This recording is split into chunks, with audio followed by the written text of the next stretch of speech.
everyone, welcome back to my channel. If you are new, my name is Emily and I'm so excited you're here for today's video. I have some fun things planned for today. We are going to be shopping for this master bedroom. We're going to be changing it up completely and I'm so excited to take you along for the journey. I will be doing an entire room makeover on it, so don't worry about that, but I thought it'd be fun to maybe do 1 or 2 installments before that video comes out. So I'm not exactly sure how long this is going to take me, but I am planning on sharing a DIY in this video, so it's going to be make a shop and DIY together, so hopefully you will enjoy the combination. We are going to go hunting out for some fabric because I'm changing this headboard completely. I made that a few years ago. I'll leave that video link down below if you want to learn how to make it. It's super easy and doesn't cost very much, but I'm going for a totally different look for this room. It is going to be bold and like, wow. I have 2 different ideas actually for it, so we will see which one comes through. The first one is like, wowzer. It is going to be very bold. If I can't quite get my hands on what I want, then the second option will still be just as bold, but not quite as like, whoa, you know what I'm saying? So I'm really excited, and I think you guys are going to be completely like blown away with what I choose because it's completely different than what I've ever done. So I've got to go to Hobby Lobby, Joann's, look for fabrics there, and then I'm going to go to Target, look for a couple things, maybe at Home Store. We got a lot of places to go to, so I hope you enjoy this and coming shopping, and then we're going to DIY if I can get everything. Oh, and I have to go to Lowe's as well and get the supplies I need to build the headboard. So I'm really excited if you can't tell. I hope you guys are having a fantastic day. Let me know what you're up to in the comments. Subscribe if you are new because I absolutely love to inspire and motivate you here through DIYs, decorate, and lifestyle videos. And with that said, give this video a thumbs up and let's go on and do a little bit of shopping.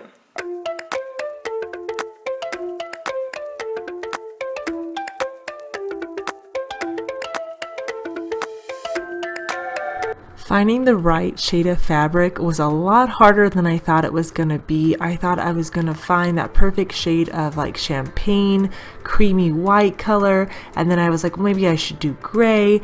I had the hardest time finding the color and the texture of the fabric that I wanted. Some were too thin, some were just awful, and I went to Joann's and Hobby Lobby, and I finally picked one from Joann's that you guys will see later on, but boy, it was a hunt for that fabric. Oh my goodness. The next stop was Target. I was looking for a couple of lamps and trying to decide if I wanted to go black, gold, or silver for the room.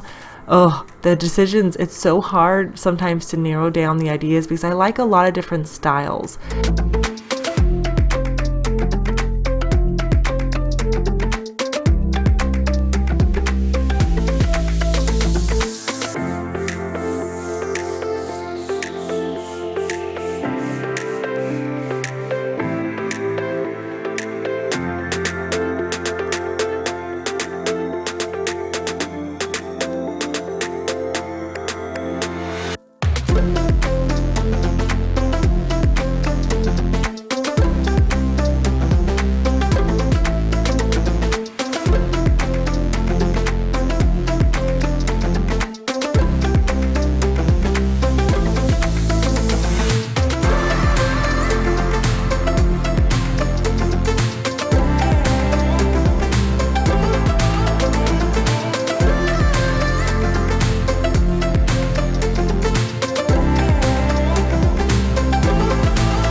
So I'm at the at-home store and I thought a lot of the lighter tone woods is what I'm drawn to, especially for the room, but the quality of some of the stuff wasn't as nice as I was hoping it would be for the price.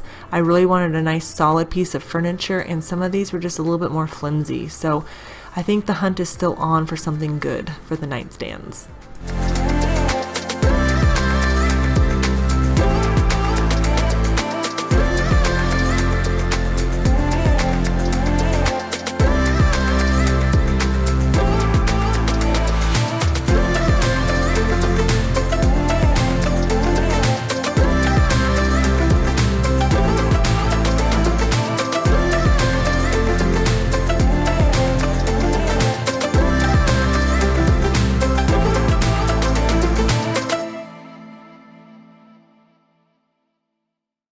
So I had to make a quick trip to Costco to see if they actually had these nightstands in stock. I actually saw these in the Costco magazine and I thought they were really pretty. The color is a little bit darker than I was originally planning on doing for the room, but they're solid wood and they were such a good price, and they had a full set. Even though I don't need a full set, in case you're in the looking for a set for your room, definitely check out Costco. They always have so many good options. And you can't beat solid wood and tongue and groove. That's just amazing. I was thinking about this headboard, but I'm going to be making mine, so I did not get that. But they have so many options at Costco. I really liked it, and I got distracted by pillows. This is probably not the look I'm going to go with for the room, but these are so beautiful for $12. They're like 20 by 20 or 22 by 22. I showed my friend Lindsay, and she actually added the white and black ones to her living room that she just recently made over. And it looks so beautiful. I'm obsessed with pillows. If you are, let me know down in the comments, but I tell you, those are the one things that I just cannot give up. And these are so pretty. They remind me definitely for Christmas. And then I actually went to TJ Maxx and tried looking for pillows there. Oh my goodness, so many pillow options, I tell you.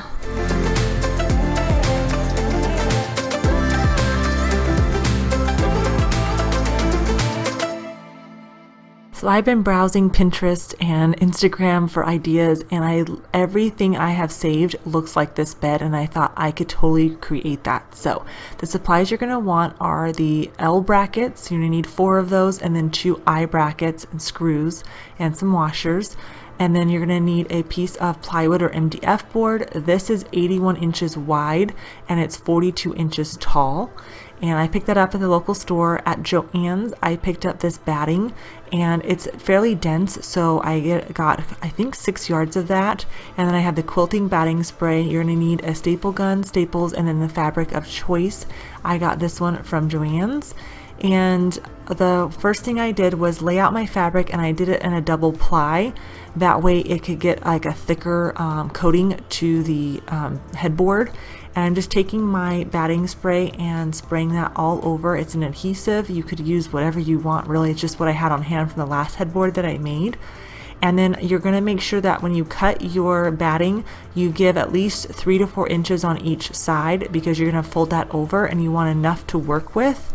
And so you're just going to staple that across, add more spray adhesive, and then staple that down, pulling and tugging as you go, making sure it's nice and taut.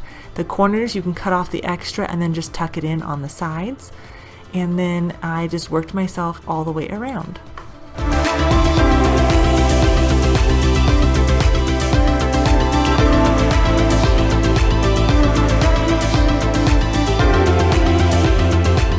Now you have the first step done. This is how it will look. You can see how much thickness we have. It's really nice. And then I laid out my fabric, and this fabric was not on a roll. It was the folded type, so you can see that crease down the middle. I had to get that out, so I spent a good probably half an hour steaming this fabric, trying to get this out. I don't have an iron. I got rid of it when we moved, and so it may look like it was a hot mess, but I got all the wrinkles out and all the lines.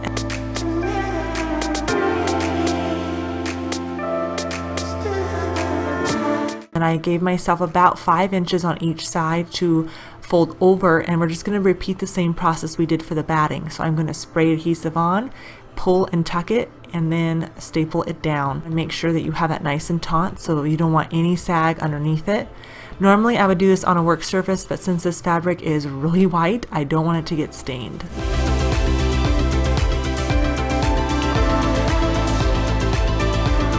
Now this is the first piece finished. You could attach some brackets on the back and hang it on the wall, but I wanted to elevate it and make it look like the picture I showed you.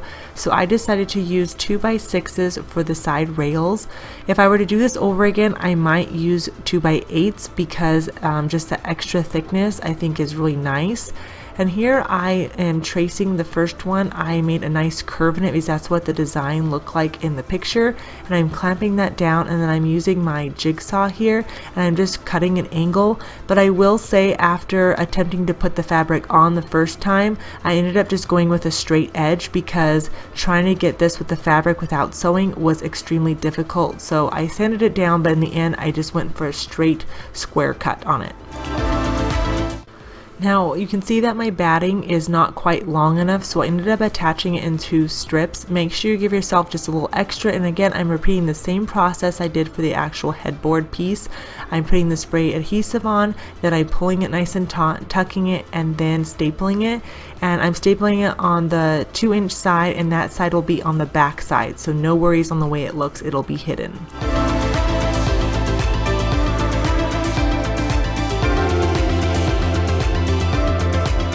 Make sure that when you cut your fabric, you give yourself an extra 3 to 4 inches in total length. That way you can tuck the fabric underneath on the edge piece. I did spray the adhesive, which helped a ton in keeping the fabric up, and it does look wrinkly, but as long as you pull it tight and taut and then push your board up, the wrinkles will go away and we won't see those in the end, so don't worry about that part, but just repeat it, keep everything nice and tight and taut, and then staple it down. Now the next step is to attach your brackets so that you can attach these rails to the actual headboard. I'm putting the eye bracket in the middle, and then I will be attaching the L brackets, one on top and one on bottom, and then the L part that comes out, you'll want that opposite on the other side basically. So if that makes sense, you're going to make kind of like a goalie basically out of it. I used 1-inch screws in the 2x6s and then about 1/2-inch screws in the headboard. You want to make sure you use small screws that are not going to poke through your headboard through the fabric. That'd be a big no-no, and it would mess up all your beautiful work. So go ahead and screw those together and make sure it's level on top, and you're pretty much done. It worked out so easy. This was very simple to put together, and I'm really pleased with how nice it looks. It has very beautiful clean lines, and it didn't cost me very much money at all. I scotch guarded the fabric to help prevent stains and everything. It's obviously something I'll probably have to do a couple times, you know, throughout the year.